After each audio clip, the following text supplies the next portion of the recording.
Liam, how would you sum up your first week as Hull City head coach? Extremely enjoyable. It's been great coming back to this training ground. Some nice memories from years gone by, and it's great to see some familiar faces, and great to meet some fantastic people as well, from the owner to Airzy, the kit man, who I've known for a long time. Everyone's been fantastic with me. I was just saying off air, it feels like I've been here for ages, which is a nice feeling, and thank you to everyone for giving me such a warm welcome. How proud are you to be back here and sat here as manager of this football club? Couldn't put it into words. You always have dreams and ambitions in your life, and it was definitely one of those, even when I was still playing, to come back here and manage one day. For it to be so early in my managerial career is great. I've worked hard for this opportunity, but now I've got this opportunity, I want to make it a success. And you know, in the last 2 games, the players have been outstanding in what they've shown me, and it gives us a kind of foundation of effort and reliability and hard work that I demand from the players, and hopefully that will continue while I'm here. What does this football club mean to you? Everything. I think it's been well documented. I've got a weird, strange link. Considering from London, I've got an incredible link with this city from when I was 5 years old. You know, my nan used to live on just off Prinny Ave. I've got a connection with the city, which I think helped me in my playing days. So I knew how much it meant to the supporters for me to put that shirt on, and now for me to be in the dugout as the manager, it will be like 10 times that. So I'm aware of the pressure, but I'm enjoying it, and hopefully I can do the club proud. How have your experiences as a player and in coaching prepared you for your first permanent manager's position? Yeah, I'm a bit different. If you speak to people I played with in the game, from the age of I was managing my school team when I was 10 years old. I was with my dad in the dugout when I was 10, shouting at players. It's in my blood to coach. It's something that I've always wanted to do. I got my pro license while I was still a player, which I think I was one of very few in the world that have done that. So I'm prepared for this. My experiences at Derby have prepared me even stronger than what we went through in terms of administration, and then having 5 players and I have to build a team on my own and put them out and then leave a football club. So I've kind of lived a managerial career in 2 months as well. So I'm well equipped, and I'm really confident with this group of players, with this staff, that we can be successful in the future. What was the main thing you learnt at Derby in very trying circumstances? I learned about myself, about adversity. I learned about how important it is to have trust and integrity and togetherness with not just with you and the players, with the staff. You need to be trusted, you need to be trustworthy, you need to be accountable to what you do. And if you do that, then you have a really, really good chance of success. And people will talk about my style of play, and I want to play exciting football, but without hard work, it doesn't work. You know, we have to be at our limit every single day in training for us to achieve success, and that's something that I'll demand here. How would you describe your coaching and management style? That's a good question. I've never been asked that before. I want the players to enjoy coming in every day, but there's demands. There's demands in terms of the work ethic. I don't want players to come in and feel under pressure. So if they make mistakes, it's part of the process. I made mistakes. I'm sure many fans who saw me play for Hull would say I made mistakes while I played here, but I gave everything. That's what I demand from my players. In terms of the way I want to play the game, it's different. I want to play exciting football. I want to play fearless football. But at the same time, I want us to have a real organisation and discipline in the way we defend. And to be fair, in the few training sessions I've had with the group, they've been outstanding in carrying that off. Can you elaborate a little bit more on your style of play and what that is going to look like? Well, when I was a kid growing up, all I wanted to do was play with a football. And it sounds really weird. That's at the heart of my philosophy. Every player grows up who makes it in the game, loves being able to express themselves with the ball at their feet. So I don't know why that changes when we come into professional football. Why teams like to not have the ball, why teams like to kick the ball to the other team and defend. I don't think that's wrong. It's just not the way I see the game. I want fans who pay a lot of money to enjoy watching their players play and express themselves and work hard, and that's really, in a really simplistic term, the forefront of the way my identity and style of play.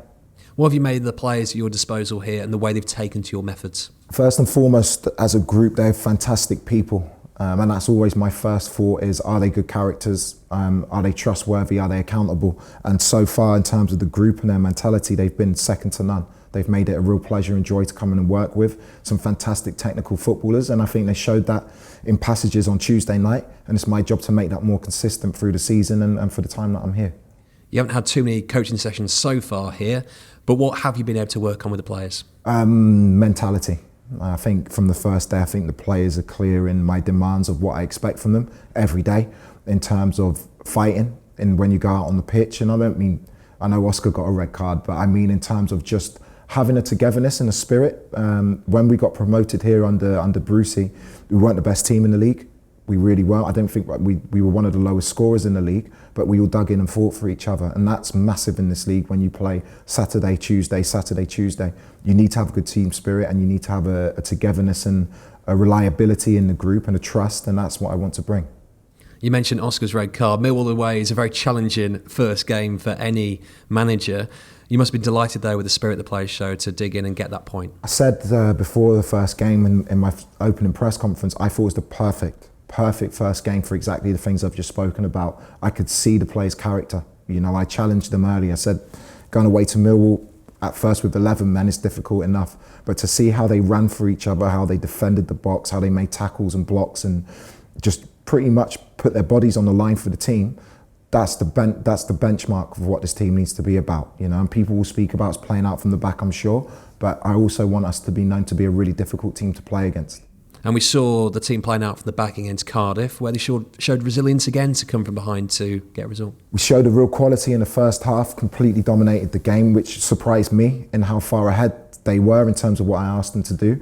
And then we made a mistake for the first goal. But it's really interesting when you analyse the game back, we give a goal away from playing out from the back.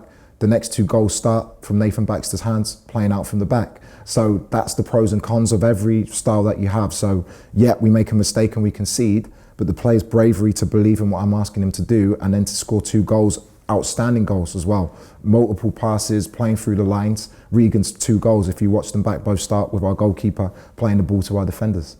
We're at the start of your tenure now, but what are you hoping to achieve here in the long run?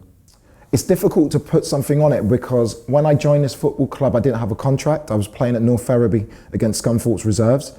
And then by the time I'd left this football club, we'd been to an FA Cup final, we'd been promoted, I captained the club in Europe. So anything's possible when you work hard enough and you believe.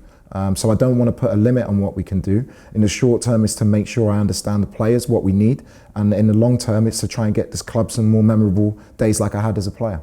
What discussions did you have with Adjan, the owner? Had some unbelievable, it was a long process.